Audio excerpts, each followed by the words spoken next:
자, 오늘 꼭 알아야 할 경제 뉴스 3가지 준비했습니다. 차기 연준 의장 케빈 워시의 인준 청문회가 열렸는데요. 사실상 2026년 금리 인하 기대를 접게 만들었습니다. 연준 대차대조표가 지금 6조 7천억 달러인데요. 이게 우리한테 어떤 의미인지 알아보겠고요. 현대차가 7,400억 원을 들고 다시 중국에 도전장을 냈습니다. 하나하나 같이 살펴보시죠. 첫 번째 뉴스, 이번 주 가장 뜨거웠던 소식입니다. 4월 21일에 미국 상원은행위원회에서요, 케빈 워시의 연준 의장 인준 청문회가 열렸는데요. 한마디로 정리하면 금리 인하 당분간 없답니다. 워시가 누구냐면요, JP 모건 출신이고요.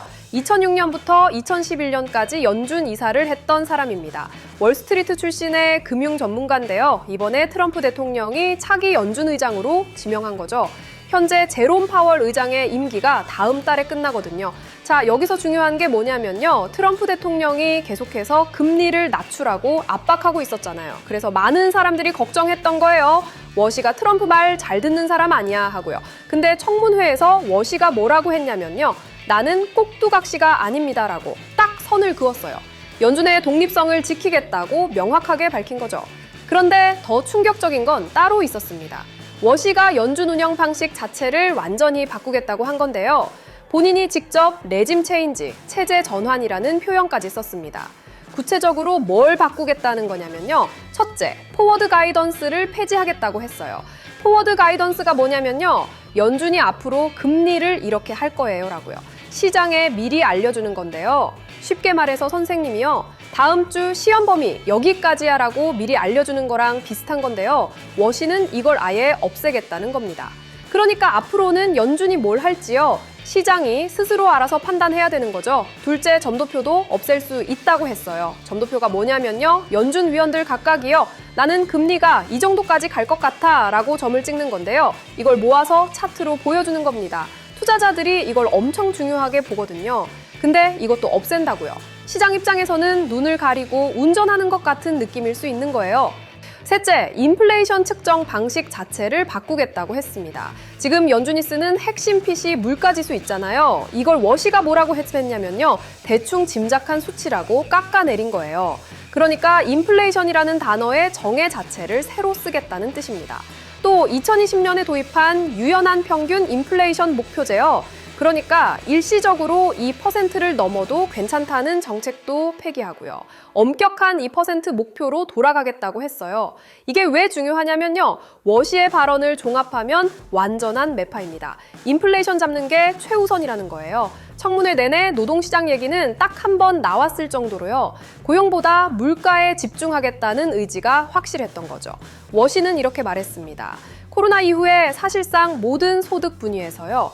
물가가 25%에서 35%까지 올랐다고요. 인플레이션의 궤적은 개선되고 있지만요. 아직 할 일이 남았다고 못 박았습니다. 이걸 쉽게 비유하면요. 지금까지 연준이라는 배가요. 물가도 잡고 일자리도 지키고 두 가지 목적지를 동시에 향했다면요. 워시 체제에서는 일단 물가부터 확실히 잡자로요. 방향타를 확 꺾는 거예요. 우리 생활에 어떤 영향이 있냐면요. 금리 인하가 늦어진다는 건요. 한국은행도 금리를 쉽게 못 내린다는 뜻이에요. 미국이 금리를 안 내리는데 한국만 내리면요. 원화 가치가 떨어지면서 자본이 빠져나갈 수 있거든요. 대출 이자 부담이 있으신 분들은요. 당분간 이 상하창이 계속될 거라고 보시면 됩니다. 또 주식시장도요. 포워드 가이던스가 없어지면 변동성이 커질 수밖에 없어요. 연준이 뭘 할지 모르니까요. 시장이 더 많이 흔들릴 수 있는 거죠. 다만 워시의 인준이 아직 확정된 건 아닙니다. 공화당 소속 톰 틸리스 상원의원이요.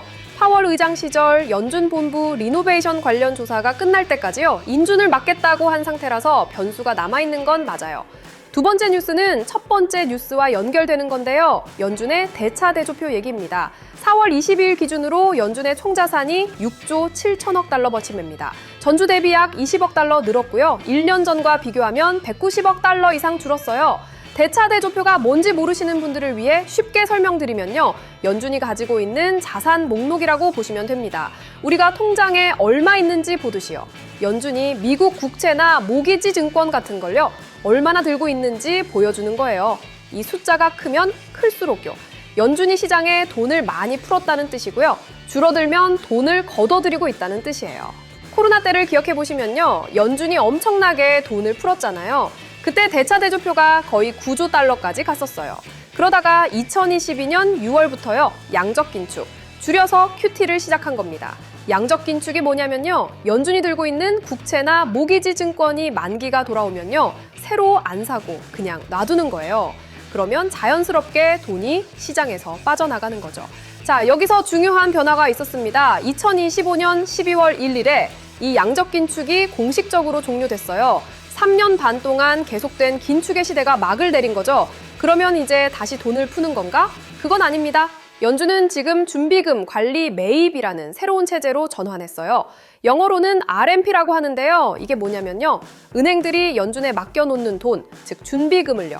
적정 수준으로 유지하기 위해서요. 기술적으로 필요한 만큼만 국채를 사는 거예요. 경기 부양 목적이 아니라요. 금융 시스템이 원활하게 돌아가도록 기름칠하는 정도라고 보시면 됩니다. 구체적인 숫자를 보면요. 뉴욕 연방준비은행이 4월 중순까지요. 월 약 400억 달러 규모로 단기 국채, TB를 매입하고 있었는데요. 시장 전략가들은 4월 중순 이후에는요. 이 속도를 월 200억 달러 수준으로 낮출 거라고 전망하고 있습니다. 워시 의장 지명자와 연결해서 보면요. 시티그룹 전략가들이 분석하기를요. 워시가 이끄는 연준도요. 6조 6천억 달러 규모의 대차 대조표 축소에 신중할 수밖에 없다고 봤어요. 너무 빨리 줄이면 시장에 충격이 올 수 있으니까요. 이걸 비유하자면요. 수영장에 물이 너무 많이 차서 조금씩 빼고 있었는데요. 이제 적당한 수위까지 왔으니까요. 빼는 건 멈추고 증발하는 만큼만 보충하는 단계에 들어간 거예요. 근데 이 수영장 관리인이 바뀌는데요. 새 관리인도 물을 급하게 빼거나 채우지는 않을 거라는 전망인 거죠. 우리한테 어떤 영향이 있냐면요. 대차 대조표가 안정적으로 관리되면요. 글로벌 금융시장의 유동성도 안정됩니다. 한국 주식시장이나 채권시장에도요. 급격한 충격 없이 가겠다는 뜻이에요. 다만 워시 체제에서 대차 대조표 축소를 다시 시작할 가능성도 있어서요. 이 부분은 계속 지켜봐야 합니다. 세 번째 뉴스, 현대차가 엄청난 승부수를 던졌습니다. 2026 베이징 국제 모터쇼에서요.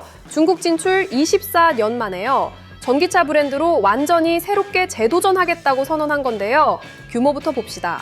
베이징 현대가 중국 전동화 전환을 위해요. 약 5억 달러, 우리 돈으로 약 7,387억 원 규모의 투자를 단행했습니다. 그리고 앞으로 5년 동안요. 중대형차와 SUV를 포함해 신차 20종을 중국 시장에 투입하겠다고 발표했어요. 연간 판매 목표도 50만 대로 잡았습니다. 이번에 공개한 핵심 모델이 아이오닉 V인데요. 이 차가 재미있는 게 뭐냐면요. 중국에서 중국을 위해 만든 차라는 겁니다. 플랫폼부터가 중국 합작 파트너인 베이징 자동차와 공동 개발한 거고요. 배터리는 세계 최대 배터리 기업인 CATL 것을 탑재했어요. 그리고 자율주행 기술은 중국 모멘타의 기술을 적용했습니다. 모멘타가 뭐 하는 회사냐면요. 마이크로소프트 리서치, 아시아 출신의 인공지능 전문가들이 세운 회사입니다. 중국판 테슬라 자율주행이라고 불릴 정도로 기술력이 뛰어나고요. 2024년에 복잡한 도심도로 자율주행 시장에서요. 60% 이상의 점유율로 중국 내 1위를 기록했습니다. 자, 여기서 의문이 들 수 있잖아요. 잠깐 현대차가 자율주행 기술을 직접 개발한다고 하지 않았었나? 맞습니다. 현대차 그룹은 자율주행 기술 내재화를 선언한 상태예요. 그런데 왜 중국에서는 현지 기업 기술을 쓰느냐? 박민우 현대차 기아 첨단차 플랫폼 본부장이 이걸 직접 설명했는데요. 중요한 승부처라서 가능했다고 했습니다. 무슨 뜻이냐면요. 중국 소비자들은 이미 자율주행 기술에 대한 눈높이가 엄청 높아요. 중국 전기차들이 워낙 고급 자율주행 기능을 달고 나오니까요. 현대차가 자체 기술을 완성할 때까지 기다렸다가는요. 중국 시장을 완전히 놓칠 수 있다는 판단을 한 거예요. 박 본부장은 최종 목표는 내재화이고요. 이를 위한 준비를 잘 하고 있다고도 했어요. 이번 모멘타와의 협업은 중국 시장에 한정된 전략적 징검다리라는 겁니다. 재밌는 건요. 박 본부장이 모멘타 기술에 대해요. 엔비디아에 있을 때부터 중국 기술에 대해 잘 알고 있었다면서요. 괜찮은 버전 중 하나라고 평가한 건데요. 이분이 테슬라와 엔비디아를 모두 거친 실전형 전문가거든요. 올해 2월에 현대차 그룹에 합류한 분입니다. 구체적인 기술 로드맵을 보면요. 호세 무뇨스 현대차 사장이 밝혔는데요. 2027년까지 레벨2 플러스 첨단 주행 보조 시스템을요. 이후에는 레벨3 조건부 자율주행 다목적 차량을 선보일 계획이라고 했어요. 레벨 3면 특정 조건에서 운전자가 전방을 안 봐도 되는 수준이니까요. 꽤 높은 목표인 거죠. 장재훈 현대차 그룹 부회장도 이날 베이징 모터쇼에 직접 방문했는데요. 중국 합작 파트너인 북기그룹의 장재뇽 동사장을 만나서요.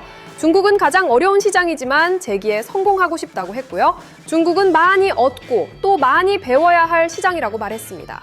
현대차 그룹 최고위층이 직접 나서서요. 중국 시장에 대한 의지를 보여준 거예요. 이걸 비유하자면요. 한번 시험에서 떨어진 학생이 다시 공부하는데요.